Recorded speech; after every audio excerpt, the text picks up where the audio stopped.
7. Thank God I can do magic, everybody. Shut up! Oh, shit!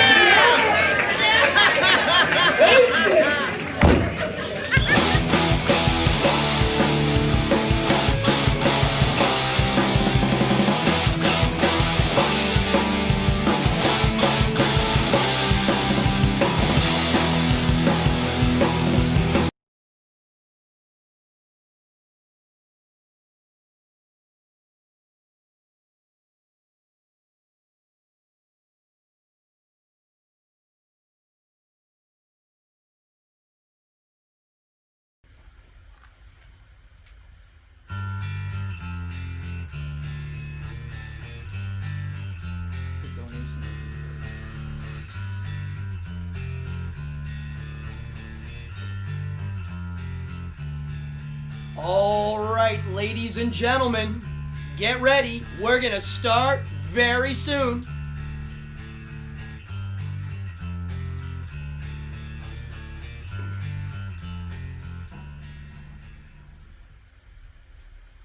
All right, ladies and gentlemen, we are on live right here. What's up, everybody? How's it going? We're on here live. Let's see, who do we have here?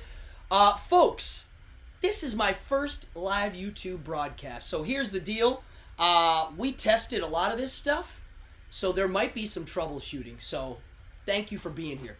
Before we start, I just want to say it's a free lecture. This is free. So if you feel inclined to donate anything, dude, it goes right into this show. It's a lot of work pulling this stuff off, and so any little bit amount helps. If somebody donates $20, I'm going to give you a full shout out on the next episode, which I think is next Friday. So let's see here. I'm just learning how to use all these controls. I have like a control panel set up. Also, if you can't donate or don't want to donate or anything, the best thing you can do is subscribe and hit the notification bell and tell your pals about this, because this channel's got a bunch of stuff that I'm working on, especially next week. It's a surprise. My first episode of the other show. But we're here to learn magic. This is my Cardone's Magic Method lecture for you. So get your stuff ready. You got to get some playing cards. You got to get some quarters. And we'll get to that in a second. I have lots of little things I want to go over before we begin. Let's see. All right, let's start, man. We don't have all night. I want to keep this moving. I have so many things and so many stories that I want to teach you. And if you have any questions today, you are going to message, type it in the comments. And every so often, I'm going to check. If somebody needs me to go over something again or has a specific question, I will answer it. And at the end of the show, if I have time, which we probably won't because there's a lot of material, I will do a Q&A. All right, let's get things started. So my name is Cardone the Magician, and I've been doing magic ever since I was about that big. And a brief history of how I got into this. Here it is. You ready? The book that changed my life. Right there. Spooky Tricks, folks. That's it. Spooky Tricks. Rose Weiler and Gerald Ames.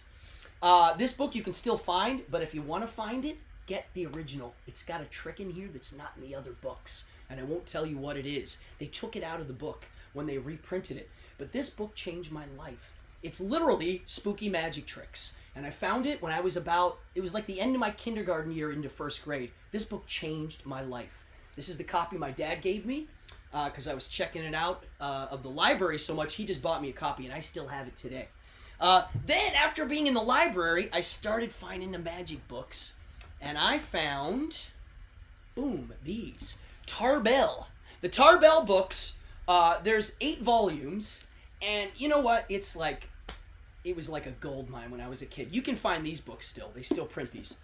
And then when I got a little bit more into magic, I started looking out for the history of magic, which we're going to go into a little bit today, because it's totally tied into this world that I'm about to show you. It's part of it, so you got to know the history. So I found this book in the library. It's called Street Magic.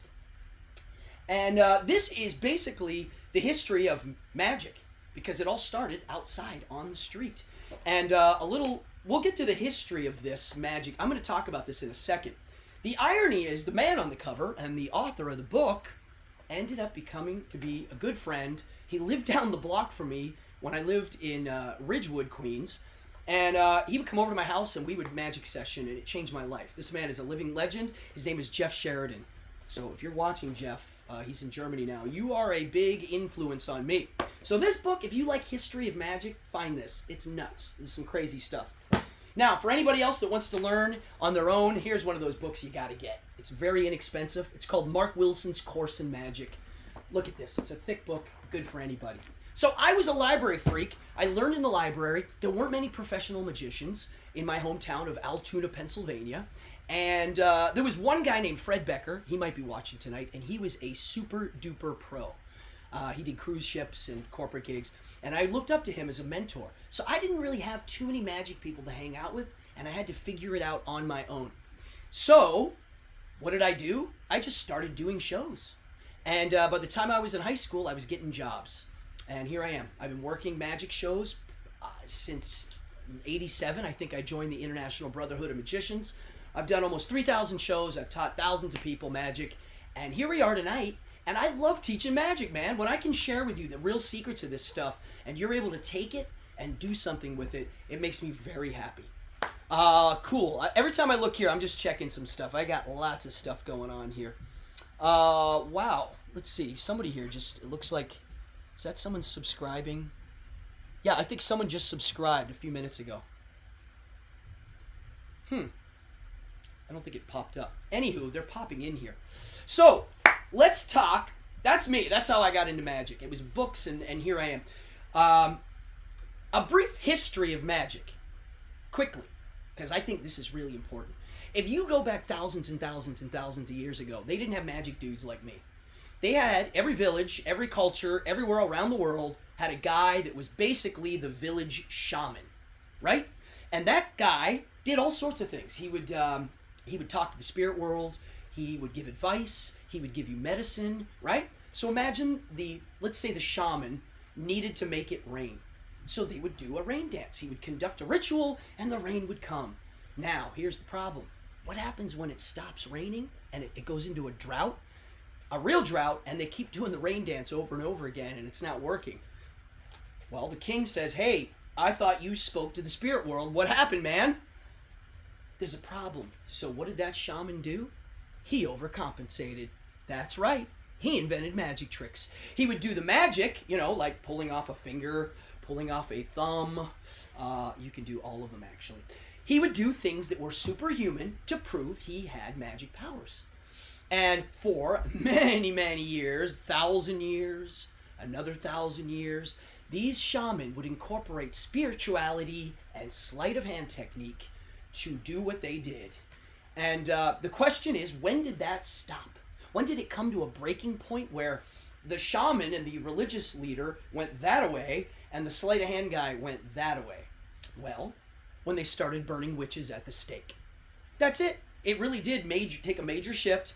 The guys that were, wizard types were like, hey, it's fake. It's not real. It's my thumb is bent and my other thumb is, making it. They admitted it. So that is my really brief history of where this came from. It really is that ancient. A modern example of a shaman mixing trickery to get a point across might be, let's say in a martial arts school, someone's breaking boards. It's a confidence builder. The boards are pretty easy to break, but you still need a little bit of practice and a little bit of confidence. So if you couple that with the martial arts and this thing, it can work, right? So here we are today, and we are going to learn magic, okay? We're going to learn conjuring magic, meaning the style of magic that you would see a modern magician perform. Before we get right to the nitty-gritty with the cards, because I know a lot of you got cards ready, and before you get to that, I just want to go over what I call the rules of magic, okay? Let's see here. Are we in here? Let's see. Yes. All right, now I'm able to look. Before we get there. Oh, yeah, this is great. I'm just looking here. I think William's in here. All right. Hi, William. Jason's in here. What's up, man? So here we go. Ready? Here's the rules of magic. These are like what I would say is a general rule for everybody. And then we're going to go to my rules, which is a lot of you want to know this. And people ask me all the time my philosophy and theory of magic. This, coming up, is probably the most important part of this lecture. Okay? This is it. So if you got a notebook, take some notes now. This is it. Well, the first rule of magic you should all know. Anybody know? It's pretty easy. The first rule of magic, keep the secret. That's right. Keep the secret. Don't blabber it. Now, teaching is different. Teaching, you're explaining what it is so that they can actually imitate and learn and do and study it. Just throwing the secret out, no, not cool. The reason why it's not cool is magic is the only art form that actually has secrets. Now, they're all readily available if you dig deep enough, but people don't dig deep. And some of them aren't available. Some of them are not. But a lot of them are. And it is the only art form that literally actually has secrets. It's unique. And think of it this way. Art, visual art, painting, film, music, they take things that exist in our real world and they take it and they mold it and they turn it into something new, something fantasy. They make fantasy from what we call reality, right?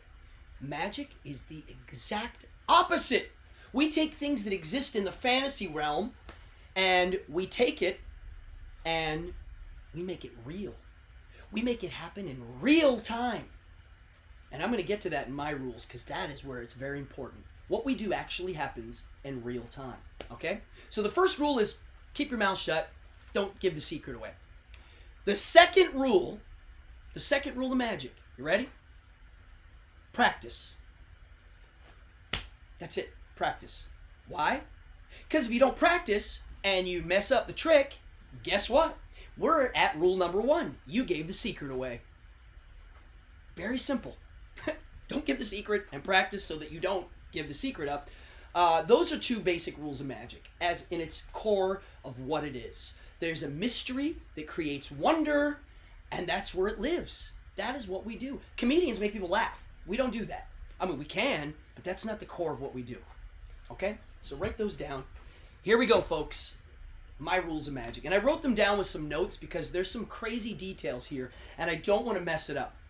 So here's a major rule right now. The number 1 rule that I have when I'm doing a magic show is to create wonder. You know, when you're doing magic, I don't care what you're doing. If you're doing card tricks, if you're doing a mind reading sequence, if you're sawing somebody in half, you are creating wonder. A real experience. There's no need for a suspension of disbelief. None. You're actually breaking that, okay? You're actually taking that and giving it to them as a reality. So it's not theater. Theater, there's a suspension of disbelief. This is not theater. I'm very against magic being it's not theater, it's real, okay? And that's how I look at it. So the first rule for me is create wonder, okay? Bam, that's my goal. 2, how do I do that? Well, number 2 is magic's real. I treat it as a reality. It would be the same as if I could actually get something to levitate for real or not. It doesn't matter. Why? Because the person watching it's having the exact same experience if it was real or fake. So therefore, it's real. It actually happened. I treat it as such. I respect every single thing I do as an actual form of real magic that is making something transform and inside the other person transform too. Okay? So I treat magic as real. Magicians are real life superheroes, and they do it all the time. It's in their daily life. It becomes part of their character. Okay. Rule number 3. I don't like using gadgets or gimmicks all the time. Most of the time, I never use them. Occasionally, I will use them. Now, here's my reasoning. A, it makes me work harder. It makes my sleight of hand better. Because I don't rely on gadgets or anything to help. I have to use my hands, and that's it. The other reason, and this is a big one, if you make a mistake using a trick deck of cards, or you're making something levitate and there's a thread and they see it, you lose all credibility. You're out. Okay? Even if you did a brilliant act where you were doing the really difficult versions of Sleight of hand. Ooh, there we go. Oh, there's another one. If you're doing really good sleight of hand technique, right? And while you're doing that, the next trick that you do, they see the gadget, they forget everything. They're onto that gadget, okay? So I don't like that. I'd rather make a mistake using sleight of hand. They'll forgive you. Just like if a juggler drops a ball, they'll forgive him, right? So I try not to use gimmicks. I try to borrow objects. I try to borrow a quarter. I try to borrow a book if I'm doing a book test. I never do the fork bending stuff anymore unless it's actually their fork. I used to bring extra forks. I don't do it anymore. All right. Here we go. Rule 4. Less stuff. Eliminate. Streamline. Whittle it down to a simple, pure form. I could talk an hour on what that means, and I might save that for another lecture. I was taught in my college by a very brilliant lady named Victoria Santa Cruz that clever kills art, because clever is the influx of the ego being pushed in. That doesn't mean organic clever from routining and really making something simple. Not keeping it simple, making it simple. If you get a clever idea organically, great. But try to eliminate, whittle it down to its pure essence. Okay? Rule 5. The first thing I do when I do a magic show, especially if I'm doing the mingle, is I make friends. You got to make friends with these people. They have to trust you. You're going to fool them with crazy stuff. You got to make friends. So I walk out, I smile, and I make friends. Honestly, I make a friend. And then I do magic. Okay? Very simple, very important. Rule 6. It's not what you do. It's how you're doing it.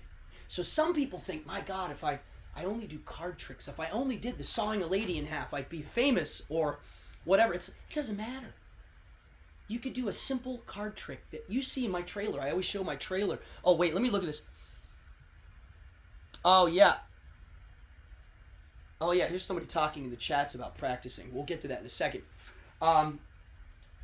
Yeah, I mean, honestly, it's the act and how you routine it. It could be anything. I do a really basic card trick in my nightclub show, and I mean basic, and I get a screaming response, and it's because of how the timing is worked out and the revelation of the surprise ending, right? It's almost like an outburst of laughter, but instead you get a gasp, and you see it in the trailer. Rule number 7, you need to find a practice audience. An audience that you can be terrible in front of.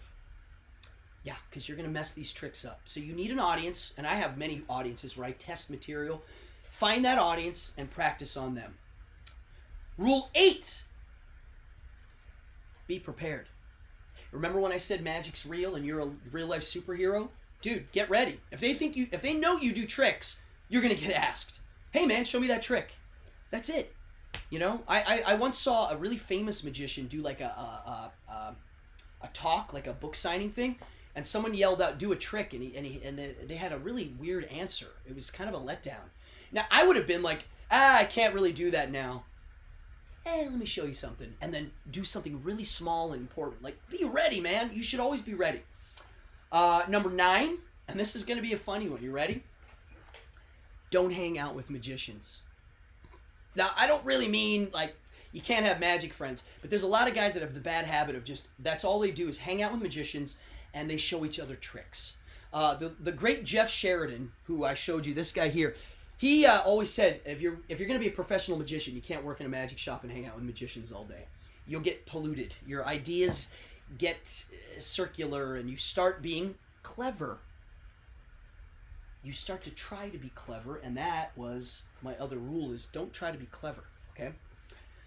Number 10, and this is for all performers.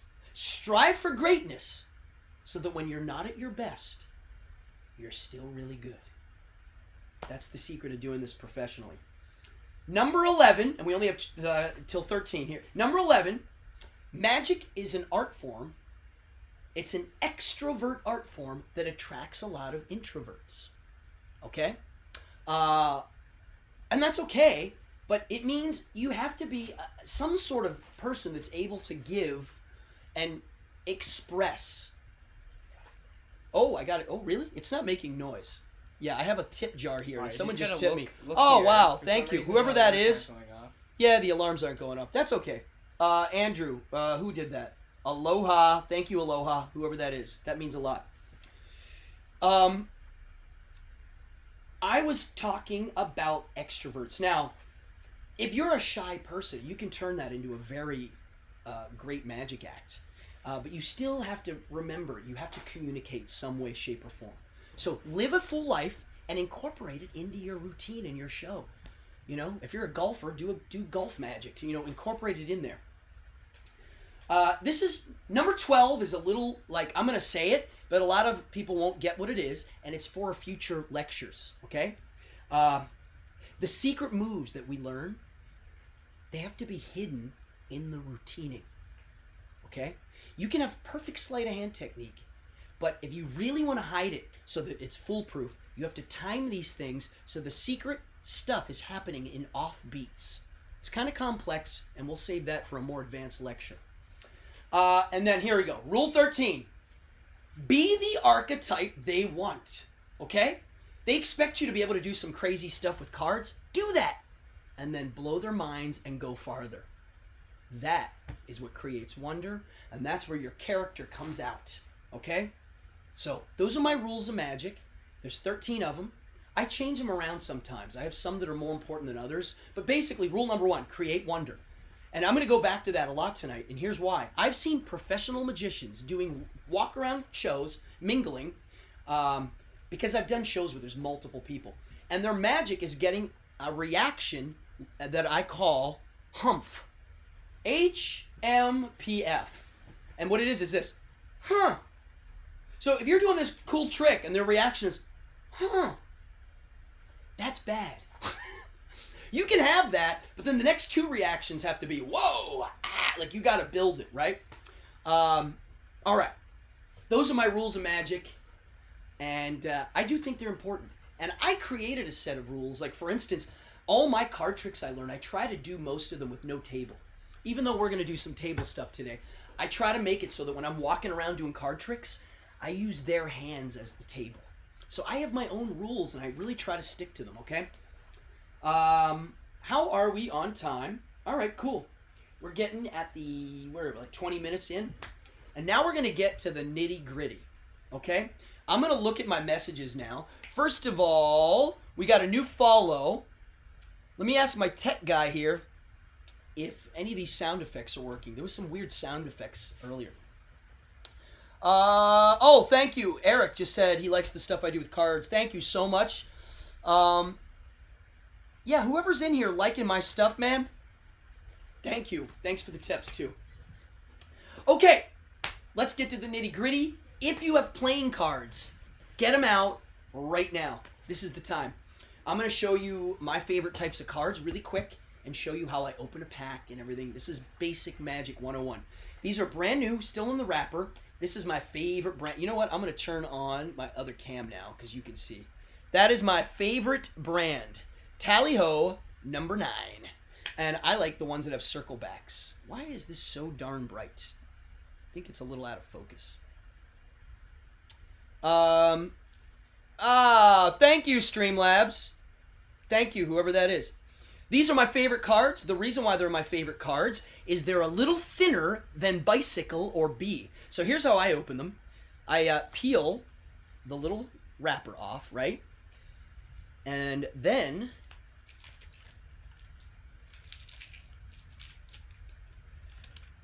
once that's off, you want to leave this cellophane on.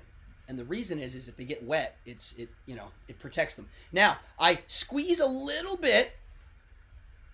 This camera's a little out of focus. Yeah, I don't know why.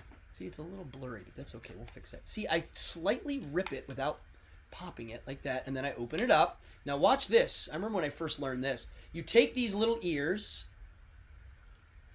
and you rip the dog ears off. You don't need those because they get in the way. And then you take the cards out and you get 2 advertising cards. We don't need those. Gosh, this lighting's bad. Hold on, let me fix this. It's a little too white. Oh, wait, I think that's a little better. Something's not good here. We'll fix it.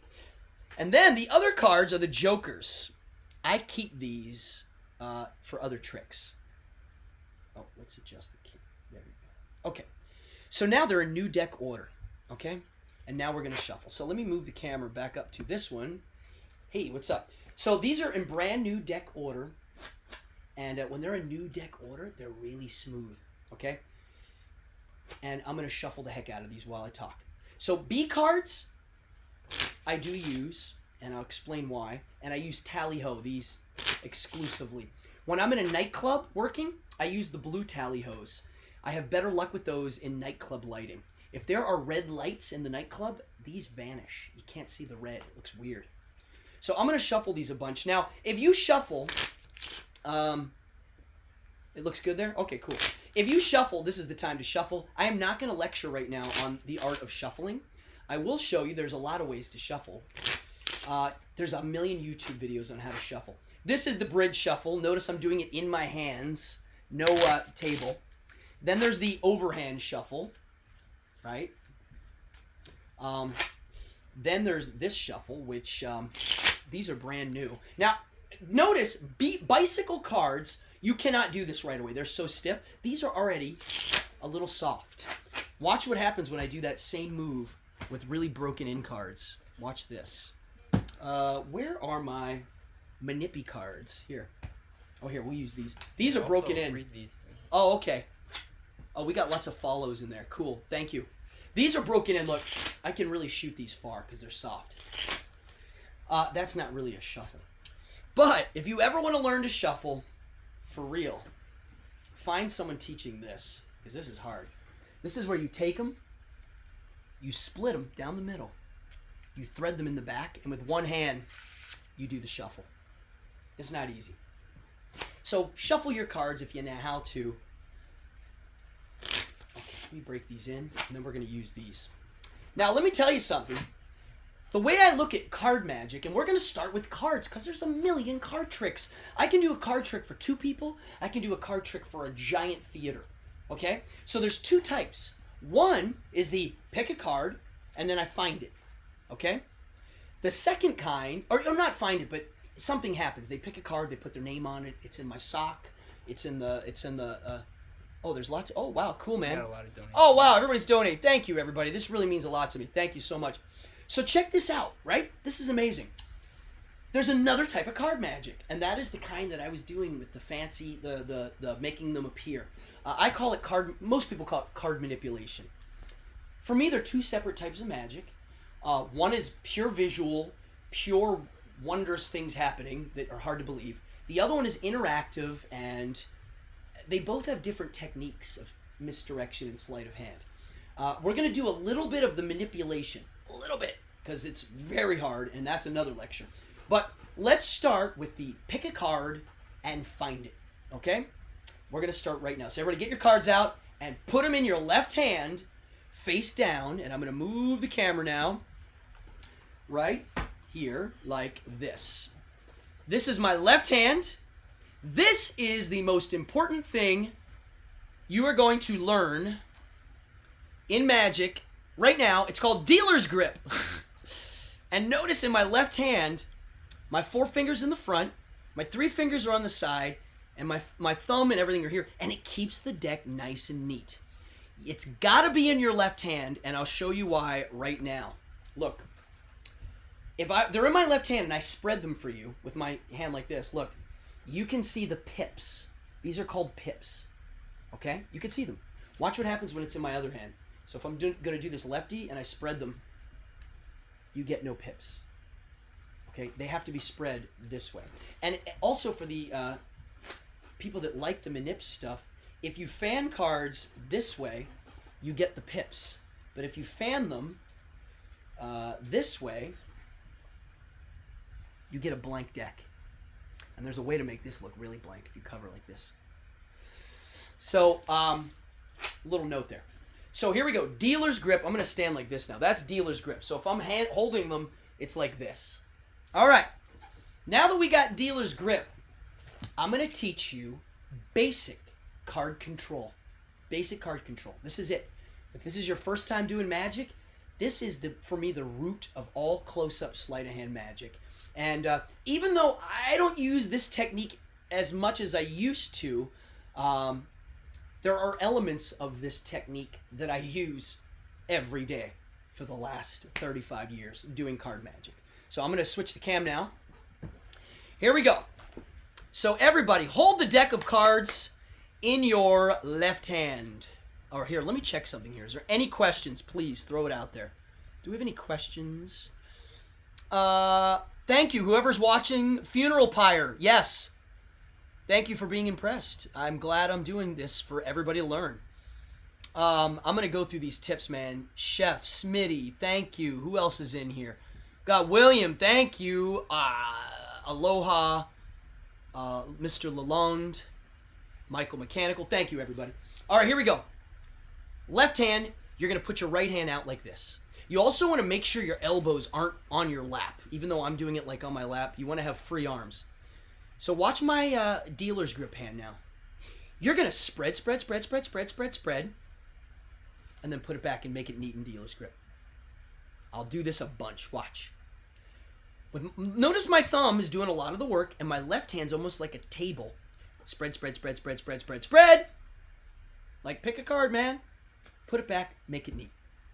Dealer's grip makes it so that you're holding them nice and neat. All right, here we go. Now, spread.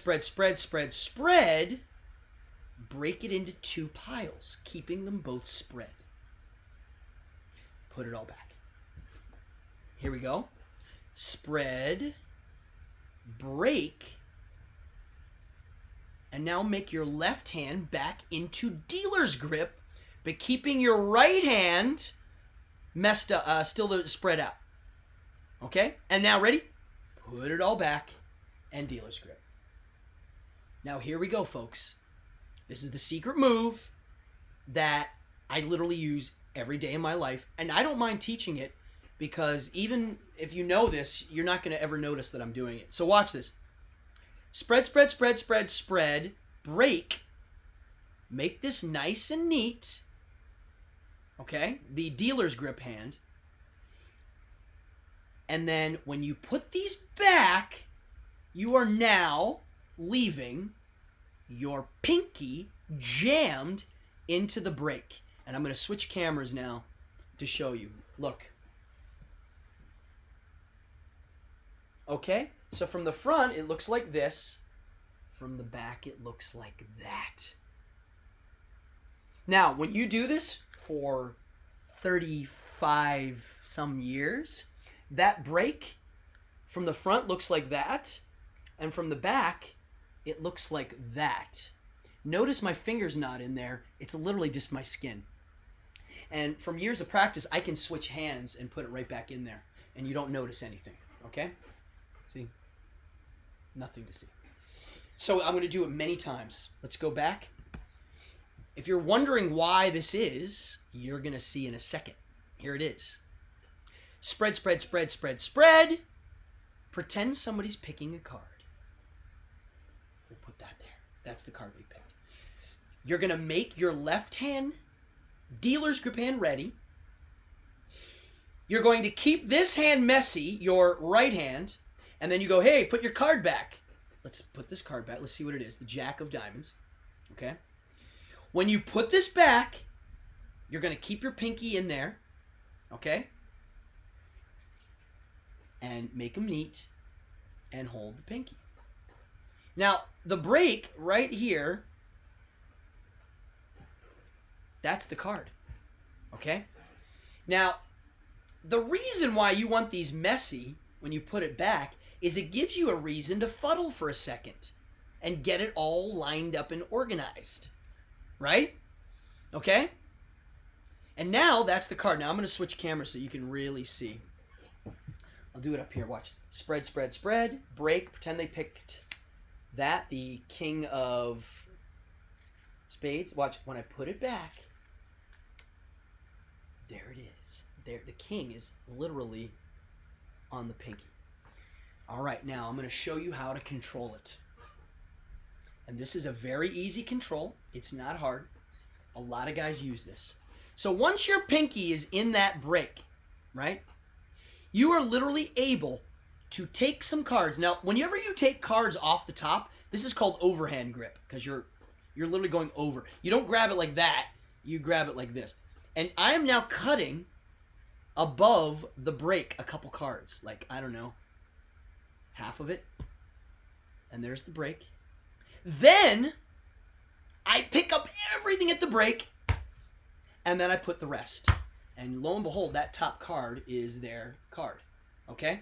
Watch it in real time. In real time, it looks like this. Hey, pick a card. Let's say they pick that. What is it? The 10? Watch.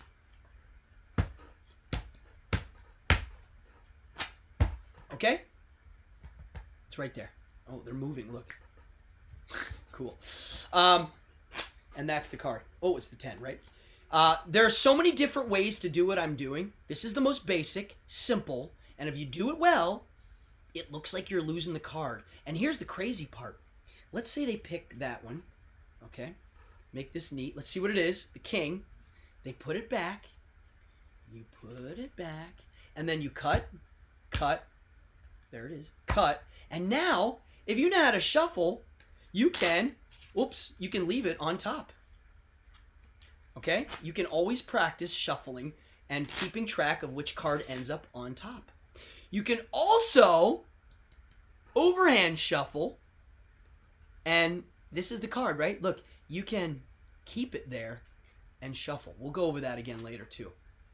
So once this card's here, you can really shuffle the heck out of these cards, right? You can be like, all right, man, let's lose the card.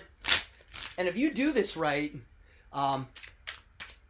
people really think you're losing. Oh, I just lost one there. They really think the cards are shuffled. Meanwhile, it's here the whole time. Whenever I do magic with anybody's card, I am definitely controlling this thing. I know where it is and where I need it to go.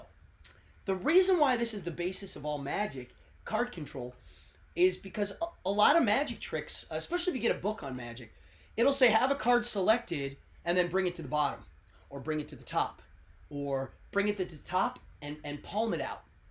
It'll just say that. It doesn't say how to do it. This is a basic method. There are methods of doing it where nothing happens. For instance, here, let's do this, Cam. This is the advanced stuff. So let's say somebody takes that card, the Jack of Clubs, right? And I put it in the middle of the deck, like that, and it's already back on the top. So there are so many techniques to do this. There's things called passes, like here's a two of spades, from the middle of the deck like this. If I just go like this, it's already at the top, without doing the cuts. But I'm going to do the cut one more time so you see it in slow motion. Here it is. Spread, spread, spread, break. Let's make this neat. I'm just going to slide this off and look at it. Let's say they picked the 5 of hearts. Okay, here it goes. Back. As soon as it's back in order, you can start cutting. 1, cut everything at the break, the pinky break, and then here's the card. Now the question is, what if you want to get it to the bottom? Well, watch this. Spread, spread, spread. Let's say that's their card, the 9 of diamonds.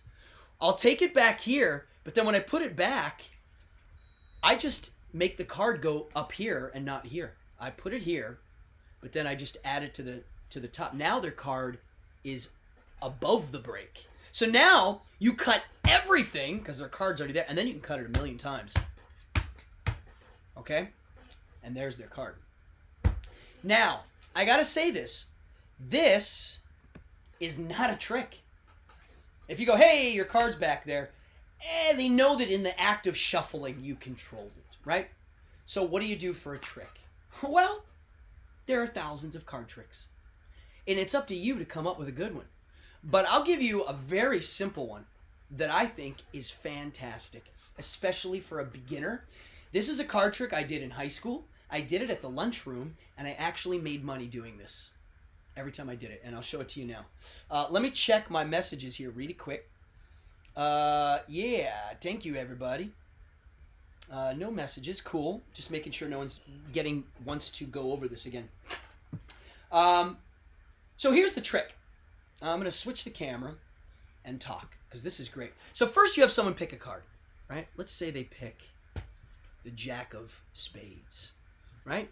Jack of Spades, and actually here, let's do one that's really easy to remember. All right, let's say they pick the ace, okay? They put it back on the deck, right? Control it up, give it a couple shuffles. And now, honestly, I don't know what the card is at all. But all I have to do is if I look at this 4 and go, all right, are you ready? The trick's about to begin. And I set it down. Their card's here. Remember, I just controlled it. I say to the audience, cut the cards. And complete it. So they complete the cut. Now, I just did something called a key card. Because I saw that 4, right? So now I know their card's right beside it. So watch. I'll take the cards after they cut it, spread it out, and immediately look for the card that's below the 4. Which right now, so now I know it's the ace. Okay? Now I know what their card is. Now here's the trick. You start to deal cards. You don't say anything. You deal cards on the table like this. And when you get to their card, oh, where is it? Did I pass it? It should be coming up. There it is. Okay, when you get to that, you keep going and you cover over it. Okay? So look, right there, there's their card. So at this point in the trick, right, they saw their card go by. You're holding a pack of cards. There's a bunch of cards on the table. And then you look them in the eye and you go, I'll bet you $20 the next card I turn over is yours. Well, if you're not a professional magician and they just know you as somebody who does tricks, they're going to be like, uh-oh, I think I just won a bet. And they'll go, okay. And you go, really? You go, all right, get the 20 out. I'll get mine out. You ready? If this next card's yours, you don't say if this next card. You go, the next card I turn over is yours. And then you, after the money's out on the table, you go, oh, and you go, and you win the bet. Not only do you win the bet, they're like, they didn't see it coming. It's a little bit of a mean trick, so only do it to people that you know, and they're not going to get mad. But that's it. I'm going to show you again. Now look at this system. It's a very simple system, and it looks like you're letting them kind of shuffle. You can actually let them shuffle at some points, okay? You could do this. I like letting the audience shuffle. Some magicians don't. I personally do because it involves them more. So you could do this. Watch. I'm going to switch the cam. You go, hey, hey, hey, pick a card. So let's say they pick that. I won't look at it, so I don't even know what it is. I'll say, cool, look at it. I'll close my eyes and show you. Okay, cool. Oh, I messed it up. It fell. Anywho, it's the Queen of Hearts. Easy to remember. So they put the Queen of Hearts down. I cut the cards like that. I say, all right, you ready? Cut the cards. So they cut the cards. I saw the 3. Now I know that their card is right below the 3 of spades. And I already see it. I can just spread it and go, there it is. And I go, all right, you ready? Shuffle them. Now they can shuffle them. I already know what the card is. Doesn't matter. All right? That's one technique. Okay? And then you do the Queen of Hearts. You can do it where you go through the whole deck. It does build tension, but for professional purposes, I don't like tricks that use piles of cards. Oh, there it is. All right. So then I go by and I go, hey, I bet you the next card I turn over is yours. And when I say that, I actually gesture. I go, hey, hey, hey, and then I go, ha, ha, ha, ha. Okay? There are other things that we can do with a card control that are very simple, and I think they're really cool. So let's say they pick a card. Let's keep using the same cards. It's a little easier. We'll use the Queen of Hearts again, okay? Let's do this. Cam 2. So they pick the Queen of Hearts, right? Okay. There it is. I say, hey, you want to cut the cards? Okay. Oop, I'm having an avalanche here of other cards. So now I know when I spread it what the card is. Their card. See, it's the Queen of Hearts, right?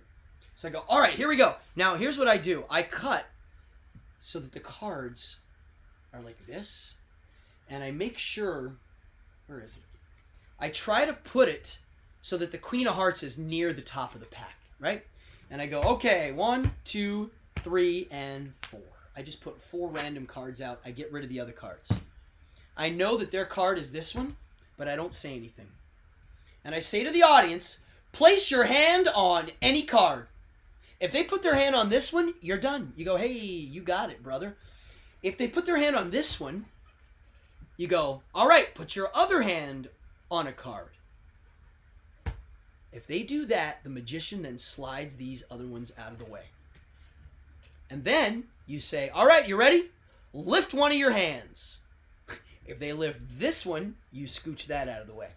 And then that's their card. If they lift this one, you go, really? That's the one? And you turn it over.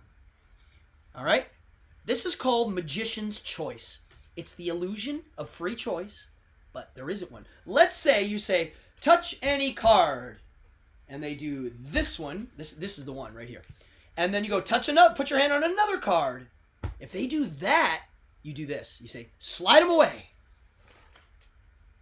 Now there's 2 here. So guess what I do now? I say, put both your hands and lift one. Really? That one? And then you turn it over. I think you get what I'm doing here. Okay? There's different outcomes depending on what choice they make. So you have to be careful on how you word that. That's a whole lecture on tricks that work in that principle. Literally, I could do a 2-hour lecture on different techniques of doing that. And that is a very basic version of it. Okay? So, quick review, and then we're going to keep moving. So this is called, I call it the cut card control. You're cutting the cards, making the card go where you want. A lot of tricks, you utilize the fact that you're bringing it to the top so that you can sneak it out of the deck or do something else with it. Let me check and make sure there's nobody in here asking questions. I always did it. That's how I always did it, said William. Yeah, okay. Yeah, it's a very simple way to do this. It's not fancy, but it totally works. And lots of professionals use this all the time. If you ever see me live, I actually have a different technique that's taken many years to learn. But I don't think this is bad at all. At all. I think it's totally doable and it works. Okay? So it is a cut card control. Spread, right? There's the card they just picked. The 2. Remember, keep this messy. Keep this neat. Put it back. As you're neatening it up, you don't have to pause. You can literally just start cutting. And there it is. There's the pinky break. Now, when you're first learning this, make your pinky breaks really big and ugly and clunky. That's fine. Because as you practice, it'll get smaller. Okay? And then there's the card.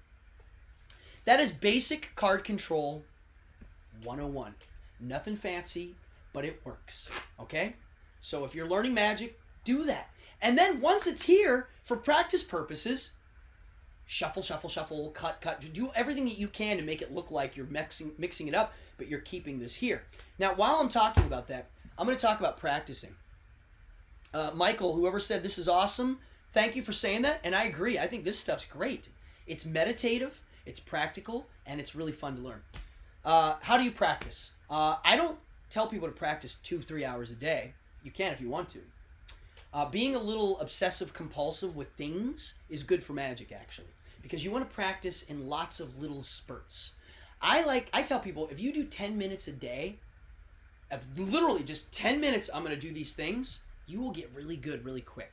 When you see me making cards appear in thin air, I literally would wake up in the morning and drill every move for maybe like 20 minutes. But you got to do it every day. That's why I keep cards everywhere. Put one in the living room, put one in the bathroom, put one at your car. There are times where I'm at a red light and I'm doing one-hand shuffles, you know? Yeah, it really works. If you put them around, they're there. If you have a guitar and you put it away, you're not going to play it. You know, I leave my guitars out. I have one right there, and I have a bass guitar hanging there. I can just grab them and start playing them. Okay, let's keep moving. Let me make sure I got this. I got a dealer's grip. Yeah. We got all this. Okay. Let's talk about another thing in magic that's super important. And I mean super important. The ability to force a playing card. There are books upon books on just this alone. That means you're having someone pick a card, but you're actually making them take the card you want. If you can force cards well and really make it look free, you can do things that are off the charts. And I mean off the charts. A lot of guys do a thing where they memorize the cards and they know the order of them and they can do a bunch of tricks. I think being good at forcing trumps that. I think it really does. Now, I'm going to teach a basic card force right now. And I mean super basic, but professionals use it. And I have literally seen super professionals like Lance Burton do what I'm about to do on national television. Why? Because it's easy and foolproof. So Lance Burton is a master sleight of hand man. I mean, he does card manipulation, and he's good at it, and he still uses this technique because it doesn't look fuddly. It looks very... When I say fuddly, I mean clunky and awkward. It looks natural and simple, okay? So I'm going to move the camera now. So, here's another thing. Forcing cards, there's a million ways to do it, and I always force cards, even when I don't need to, because then I know what they have, and I don't need to worry. That's one of my little tricks. Okay, so here's a basic force. Let's say you want to force a card that you made a prediction. It's written in an envelope, sealed, and on the table, and you take the card. Let's say I'm going to predict the 7 of hearts. Okay, move the cam. So now you can shuffle the cards, and then you can say, all right, place the cards on the table, and you say, all right, you ready? Cut the cards. So you have the audience member cut the cards. Let's say they cut it like that. And you say, great, I'm going to mark the cut right now. Okay, that way we know where it is. And then at this point, you go, hey, folks, there's a prediction on the table. I wrote it last night. I had a dream that you were going to pick a card, and here it is. That's not a great plot right there. But it works, right? I had a dream and I wrote it down and I put it down. Or I have a duplicate of that card. Maybe it's a blue one, but it's the same card. All right, at any rate, you ready? Here we go. So then I go, folks, let's look at the card that you cut at. And they turn it over. Look what it is, it's 7 of hearts. Say, put it back, put it down. You don't need them anymore. And then you open the envelope and it matches. Now, the technique of this is nuts because nothing happens, okay? Here's what happens. The card, where is it? There it is, starts on the top of the deck. Because it's on the top, you can shuffle all day and keep it there. Looks like you're mixing the cards. If you know how to do a false cut, you do that too. You cut. I'll teach that in another lecture. But here it is. So you set the cards down and you go, all right, man, cut the cards. So if they cut it like this, you mark the cut. And I do it literally like that. The reason why this works is because of the delay, the talk between. So now I have to talk a little bit. I got to get their brain away from those cards on what top and what's the bottom, right? So I go, hey, folks, you just cut to a card, a random card. I've been shuffling them. You cut them. And there's a prediction. Now, what I just said right there is what we call in magic a recap. This is the part where I mention what happened, and sometimes I alter it a little bit. I lean it to what I need it to be. So I go, look, I shuffle the cards, you cut the cards, very random, and yet there's a prediction on the table. The reason why I have this little talk is to get their brain off of the packs of cards. Once that's done, I reach down, and I go, and I literally use this packet to go ahead, look at it. And I turn my head, and I'm going to change the camera now. Watch this. Anytime I do magic, I turn and I go like this. It locks it into their memory. They remember you're not looking. I go, all right, you got it? You got it? So they look at it. I do my magic under test conditions, as if I had real powers, right? I don't do it like I'm in a character mode. It's me. I'm doing this for real. They put it down. I go, here, cover it up, shuffle them up. I don't need it anymore. All right, fair, fair. And I recap. I go, look, I shuffled, you cut, random. Open the envelope, and then it matches. That is a force. That is a basic force. It's an amazing little thing. If you can force cards, you can do miracles. I have different techniques of forcing. And again, that's more advanced. I have one technique that's taken me my whole life to perfect, and it's the best one. You just go, here, pick a card, and it's the free choice, basically, but it's not. Let me look here. Let me make sure. Arturo, thank you for sharing my magic. You're welcome. I like teaching the real thing. I don't like teaching the fake thing. I like teaching what the real art form is, which is sleight of hand mixed with the understanding of human psychology and combining the two. And yeah, this is the real thing. So that's a force. There are other forces. We're not going there. Okay? Write that down. It's called the cross-cut force. Why? Because you cut and then you cross the deck and mark it. Okay? Cross-cut force. Very basic, very useful. I saw Lance Burton do it on national TV. He had to force a card, and it had to be perfect. Some of the forces aren't perfect. You have to be able to do different tricks. That's perfect.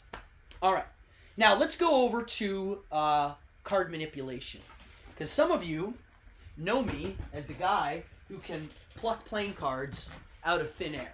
I literally been doing this kind of stuff my whole life. That is a full deck of cards. And I can, whoa, there we go. There's more. This is what we call card manipulation. And it's not easy and takes years of practice. Are you kidding me? Oh my gosh. Oh, that one shot out. So, here's what we're going to do. A lot of people know what this is, but they think it's impossible to learn. We're going to learn with one card. And it's going to look like this. You're going to be able to take a card and throw it and make it come back. It looks wonderful. A lot of people know what this is. They know how to do it, but they don't do it well. Okay? And if you get good, you can do this. Hold on, let me do it like this. You can throw it, show the back of your hand empty, show the front, and still pop it out. Okay? Not easy. So here's the technique. I've been teaching this to a lot of people. I've taught a lot of people how to do the actual real manipulation. And here it is. So I'm going to change camera. And now, notice I'm using B. Notice these have white borders, these don't.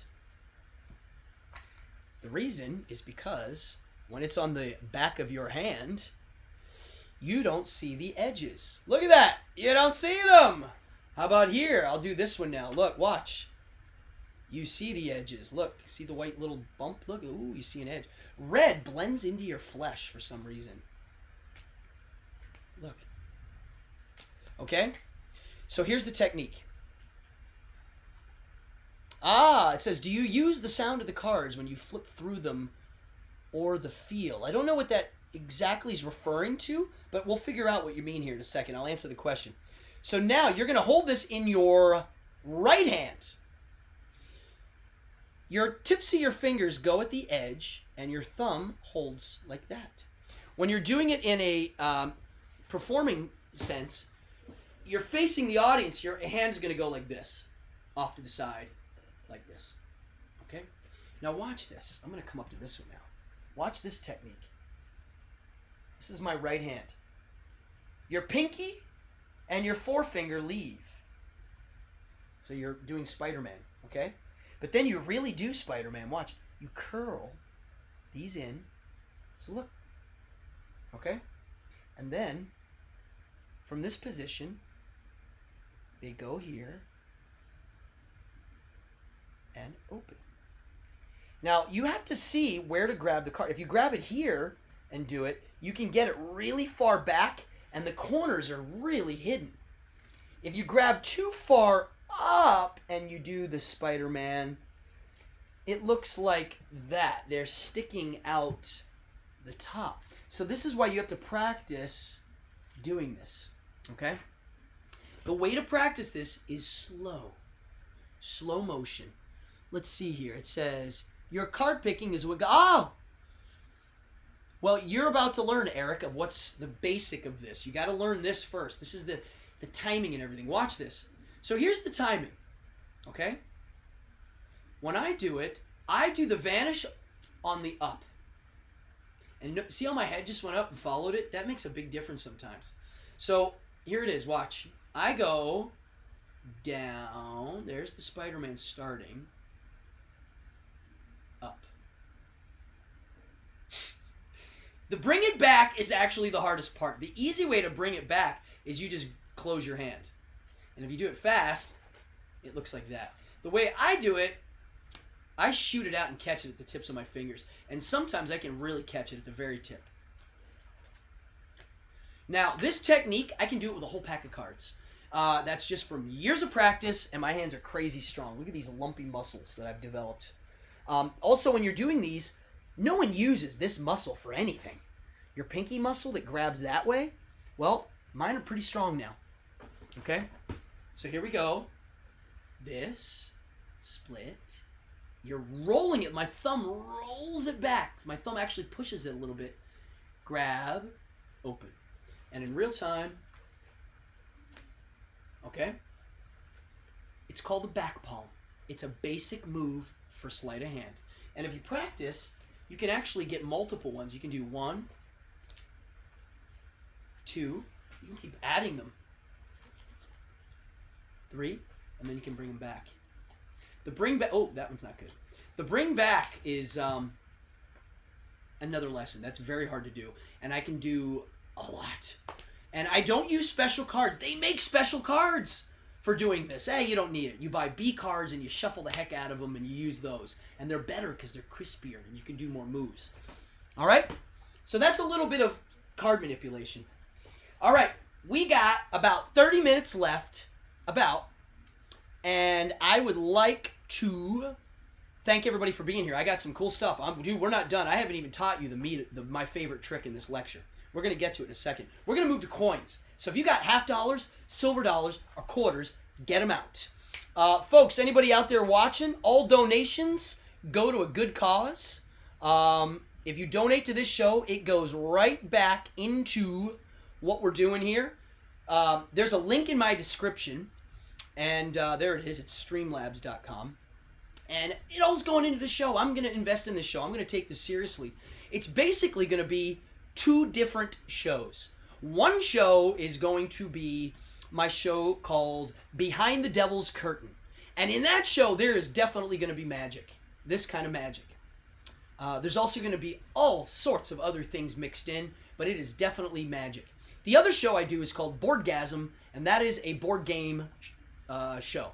I review board games, and I play them, and it's miniatures, and it's the nerdy board game show. That's what it is. So thank you. Any donations go to that. All right, let's go to this right here. Get out your coins. When I do walk around magic, meaning mingling, I always use borrowed quarters. That's it. If they don't have them, I don't do the tricks. I used to bring quarters. Guess what? They think they're special. If they come out of my pocket, they're not real. Okay? That's what they think. Again, I do this as a reality. So it better be real. I do like messing around, though, with big old silver dollars. Now, I don't use these in walk around too much, but I do a stage act where I make money appear. And when I do that, I use these. Why? Because from far away, so look at this. Look what a quarter looks like from far away. Okay? And then look at a silver dollar looks like from far away. Notice I'm wiggling it. That's a trick on making it glint so people can see it. So quarters look like, silver dollars from far away look like quarters, okay? So I'm going to do a little quick tutorial on the art of coin rolling. It's meditative. It gets your fingers in groove with your brain, and it looks cool. And people expect magicians to be able to do this. I think every single magician I know can do this. I'll show you some stuff they can't do in a second, but that is a basic coin roll. And I'll teach it to you now. I'm going to actually remove my finger rings now. When I do magic, I always wear rings on this hand. The reason? I used to have a scar, and I was self-conscious of it, so I used to wear rings. I now like wearing rings. I think it draws attention to my hands, and I just like it. I could do a talk on why this helps me. So I'm going to put these here. Oh, cool. Someone just donated money. Thank you, Stephanie. Thank you so much.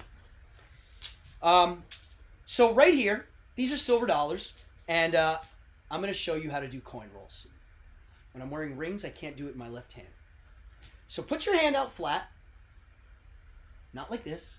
A lot of people do it like that. Looks bad. You want it like that, and just put the coin whether it be a quarter. I'm not so good with quarters anymore because they're so small, but it doesn't matter. Whatever you pick, you're going to learn.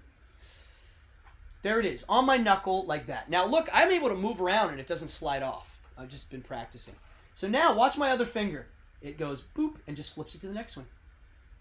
And then boop. And then the last one, you grab it and hold it like that. Okay? And then your thumb puts it right back.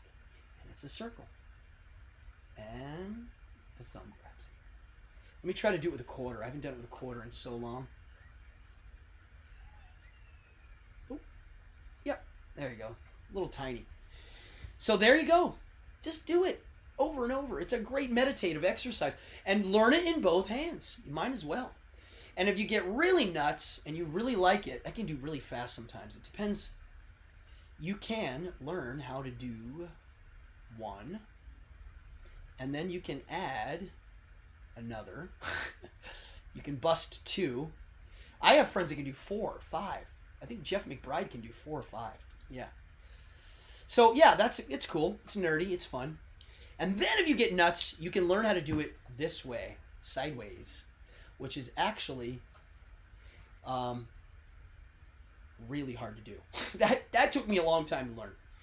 But the reason why I learned that is because I really wanted to learn how to do one of the hardest moves, which a lot of magicians can't do. Looks like this. That is the 4-coin roll down. And that is not easy. I'll do it again. If you want to learn that, good luck. It's going to take a while. But, dude, the reward's good. People like this. Bap. Okay? Doing this stuff gets your hands in gear. Now, let's talk about a basic thing in magic with coins. If you get any magic trick book out, they all have this trick. It's usually called the French drop. A lot of magicians have seen it. Most don't even use it anymore. Watch this. I think you'll like this. The French drop. It's also called the tourniquet. But the French drop literally looks like this. You have a coin. It's here. I'll stand up like this so you can see it like this. And you take it, and it disappears and jumps back. It literally is called the French drop because as you're taking it, you're not taking it. You are dropping it. Okay? If it's done right, it looks cool. And I do use this in a lot of things. You can use this for any object, which is why I'm showing it to you. You can do it with a piece of candy. You can... Oh, it doesn't matter. Here's the technique, and I'm going to bust it up into a sequence. So the first thing is take your coin and hold it like this. It's a display. It looks cool. You can go, hey, look, a coin. And it's also showing your hand clean and empty. Your fingers are spread, right? Then you bring your fingers together and you come here. You close your windows. We call these in magic windows because look, if I drop it, you can see it. So you don't want no windows. And you want to be able to drop it without any movement. Look, nothing moves. Watch. My thumb doesn't do that. A lot of bad people, they do that. They'll like literally move. It's like this. There's no movement. So we go display, down. And it's not like this because they can't see the coin. They have to be able to see it. Not like that. It's an in-between. I should mention something very important now. Magicians have to be aware. Aware of who's standing where. When I do nightclubs, there's balconies, there's people here. You have to know your, what we call bad angles. So if I drop this coin here, if there's a guy standing at my shoulder, I mean, he's going to see it. So it's up to the magician to move so that he's now here and doesn't see it, okay? It's up to you. It's not their fault. It's your fault. Here we go. Here's the move. Display. As you're here, slow motion, actually take the coin. There it is. See, I'm taking it. And notice how my hand turns. Notice how my head and shoulder turn. Everything's turning to look at this coin. Okay? There it is. Do it again. Okay? And by doing it for real, you're able to learn how to do it for fake. You're imitating it. Okay? That's how I learned magic. I would do the real action, watch it in a mirror, and then learn how to do the fake action. Okay? So look, I'm going to come really close now. Watch. as you're coming in to take the coin, under cover, it drops and you take nothing and you hold nothing and your brain is focused on nothing and you show and it's gone and there it is. Okay? You have to believe the coin's here. That's why it takes years to learn this stuff, because your subconscious knows it's over here. Here's what a bad magician looks like when they do this move. Looks like this. They go, because their brain knows it's here and can't believe, it can't fantasize the right way to really look like it's here. It's because they don't believe it's there. So you have to practice over and over again. So watch, if you really take this thing, notice how my hand just dropped dead. That's a little subtle thing that you can do. Once it's gone, your hand just drops dead. Oh, there it is. Right? Another little subtle thing that you can do is, watch this. You can take it, okay? You can say, wait for a second, and then make it appear. You can show your hand empty in this position. It's called, you ready? Ramsey's subtlety. Look, right? You can go, hey, wait a second. This is called finger palm, and this is Ramsey's subtlety, where you show your hand empty. Never say, my hands are empty in magic. That's called running when not being chased. No need to mention it. You just gesture, right? So here we go. Let's do it again. Display, bring it down, come, take the invisible coin, just wait, and you reappear. Now, if you don't want to make it reappear there, you can literally take it and go, oh, wait, it's in my pocket. You can do that. There's also ways to get rid of it permanently, which we'll save for more advanced lectures. And that depends on if you're sitting, standing, your jacket, your pockets, all sorts of stuff. But for now, it's a good routine. You show the coin, you take it, and there it is. Okay? We got still some time here, so watch this. This is French drop, right? I like doing it in this position. Watch what it looks like in this position. I think it looks better. So instead of it being here, it's turned like this.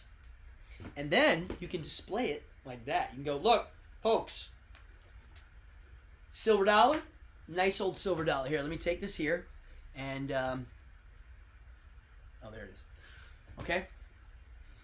French drop. Very important move in magic. All right, now, when I was a little kid, my favorite thing that I learned that really got me into this, like, it was like a little sleight of hand move that I was able to learn quick, which is why I'm going to teach it to you now.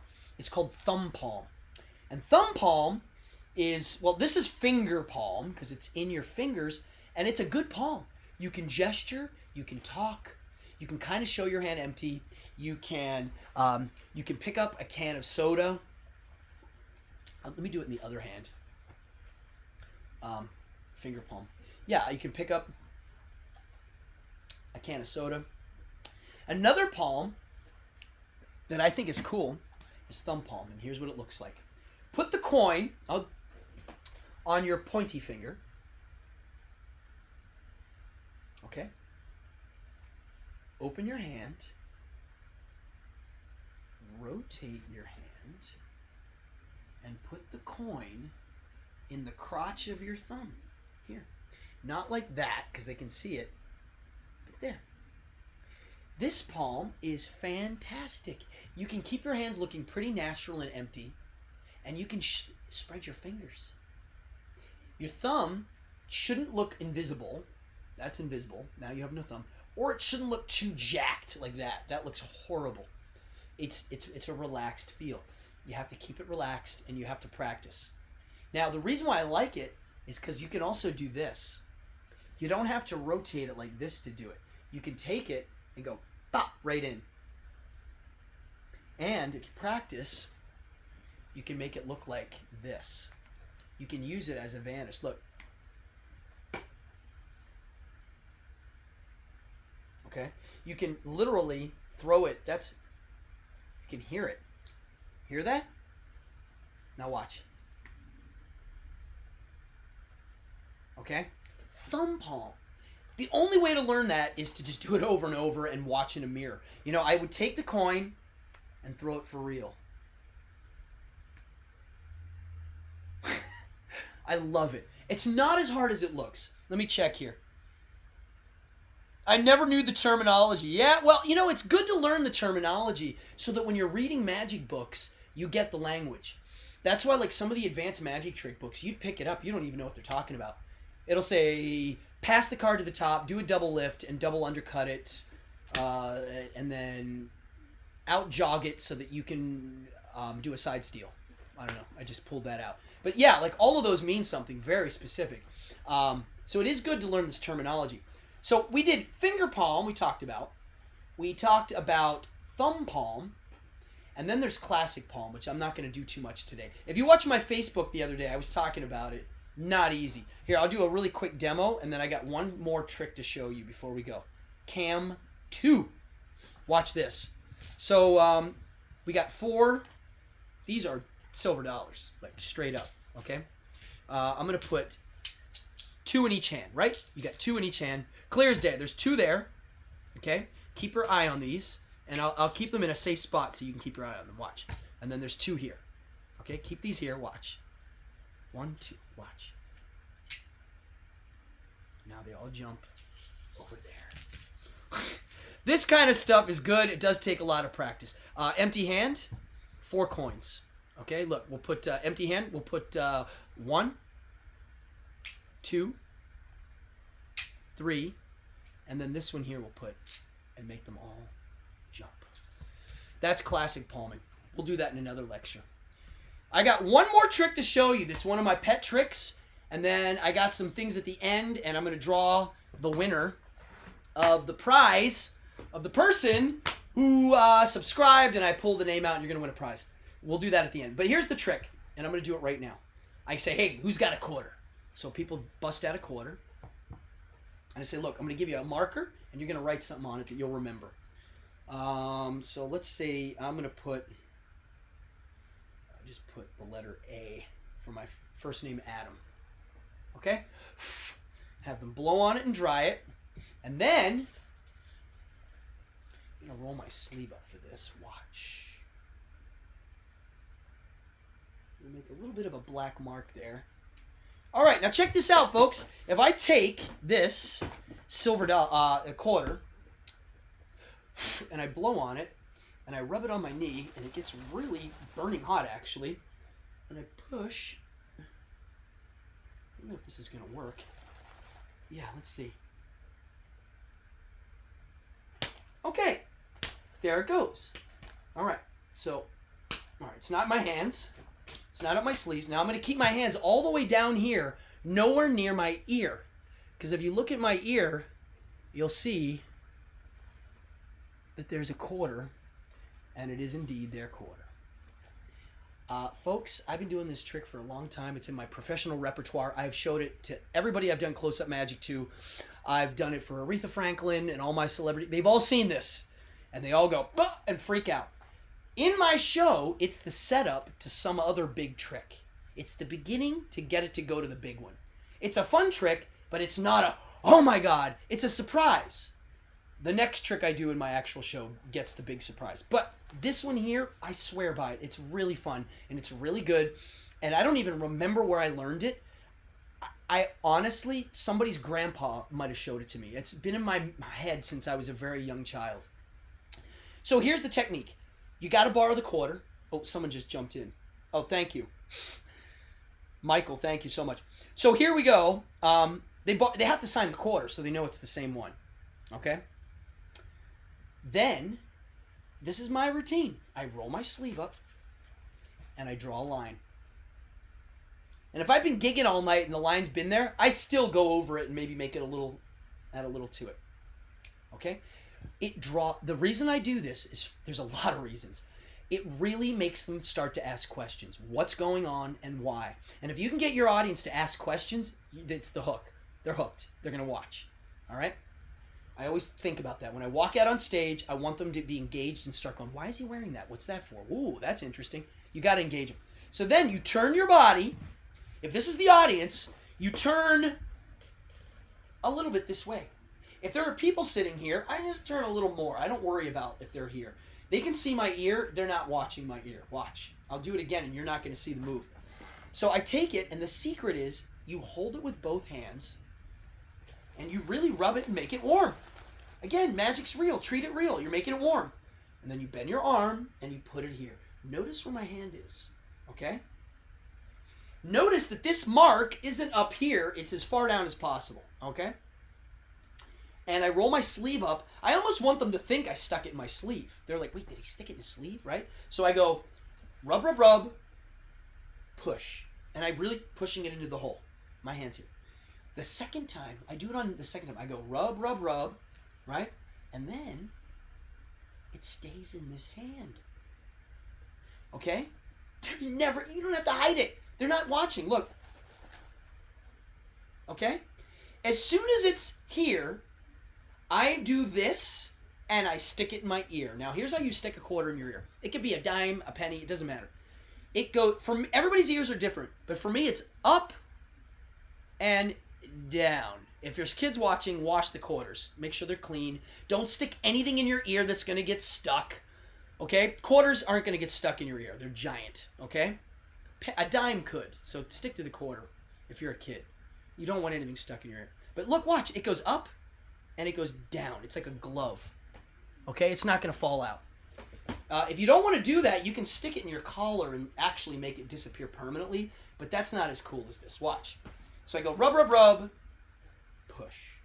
Rub, rub, rub. As soon as it's in my ear, my hand moves to here. And I don't do it quick. It's so subtle. Because they're going to look there. Watch. I go, look.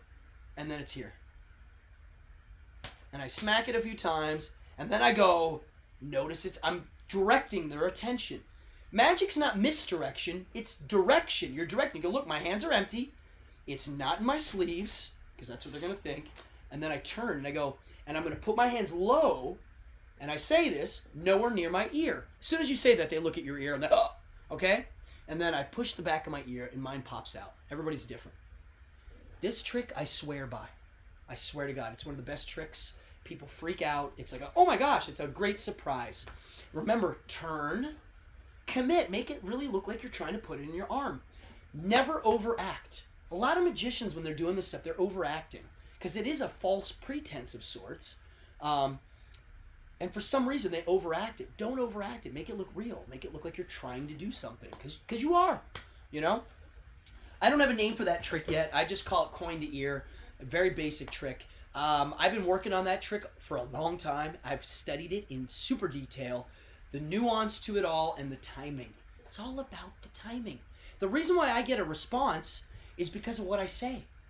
Not what I'm doing. It's how I'm doing it. I literally go, okay, so it's in my ear, and I go, and it's the timing. I go, it's not my hands, it's not my sleeves, and I'm going to keep my hands down here nowhere near my ears. Oh my God, it's like a song. It's a da-da, da-da-da, da-da-da. They see, they get the response. That's how you make magic good. I used to do a trick where I do this, it's in my show. I make a lady disappear in a box. I wasn't getting any applause. I pull the curtain out, and they're like, no response. They're shocked. And then I started doing this. So I pull the cloth off, show that she's gone, and I go like that. And then it makes them clap. It's a rhythm, right? So today, we did a lot. There was a lot in there. We did basic card control. We did basic coin stuff. I taught 2 palms. I got the finger palm. I got the thumb palm. There's many more to go. I think I'm going to do an advanced version of this class eventually where I do the next hard level of stuff. That'll be a level 2 course. I want to thank everybody for it. Now, don't leave yet. I got some cool stuff to talk about right now, and I actually wrote down some things here that I think you're going to dig. Let me just make sure I got all this. Yes, we did the back palm. Yeah, we did all this. And I still have a quarter in my ear. So I want to thank my production assistant, Master. He's a production master. He's got a code name, Wolfenstein. he did a lot of work to pull this off. There's a lot going on with this. There's multiple platforms here. If you guys had a good time today, man, please let me know. Share this stuff. Like it. All the donations are going to a good cause because next Friday, tentatively scheduled, is the first episode of Behind the Devil's Curtain. And at the end of this, I'm going to show the little trailer. So, the winner, which I think we did determine this. Yeah, we rolled the dice and then he went and figured it out. Stuff and Things. Stuff and Things. Whoever that is, I need you to send me your address because you want a prize. Yeah. So Stuff and Things. If you're watching, you win a prize. If Stuff and Things doesn't give me their address, we'll pull another name next week. I want to say my Instagram is called Cardone Magic. If you're not a member there, go over there, Cardone Magic. Like that page. I post a lot of news there. I post a lot of content. And my show next week, Behind the Devil's Curtain, the premise is pretty interesting. It's exactly what I said at the beginning of the show. It's where magic and shamanism come together and what it means. What does that actually mean and why and how I view magic as all being real because it all comes from the same place. And that's what that show is going to be. So there's going to be a little bit of sleight of hand, a little bit of psychology, and I really think you're going to enjoy it. So, yeah, thank you, everybody. This was my first live YouTube broadcast. I've been doing Facebook Live for a long time, and I really needed to crack into this market, and here we are, and I'm very happy to be here, and I thank all of you here. Let me go in here and look really quick. Dude, thank you. Who is this? I'm going to have to put my glasses on now. I can't see. Vasuri. Thank you, Vasuri. I'm glad you had a great time. Eric, thank you. William, Michael, Funeral Pyre. Thank you, everybody. Like, subscribe. The donations came in. My gosh, folks, thank you. You guys really warmed my heart tonight. I had a great time. I hope you got a lot out of this. I will see you here. Please subscribe to this channel and then hit the notification and it'll tell you when I'm doing these things. I want to make my content good. I ain't putting fluff out here. A lot of these people that do these videos, it's all fluff. Hey, Stephanie, thank you so much. That means a lot to me. Thank you, Steven. I want this to be content, to be good content. I don't want junk. So I'm going to get out of here and I am going to show you a couple little trailers and let's put on this. I'm going to show you what's coming next week. Everybody, thank you from the bottom of my heart, and I'll see you here again soon at Cardone Entertainment. My name's Adam Cardone, and I thank you. Enjoy, everybody. Check this out.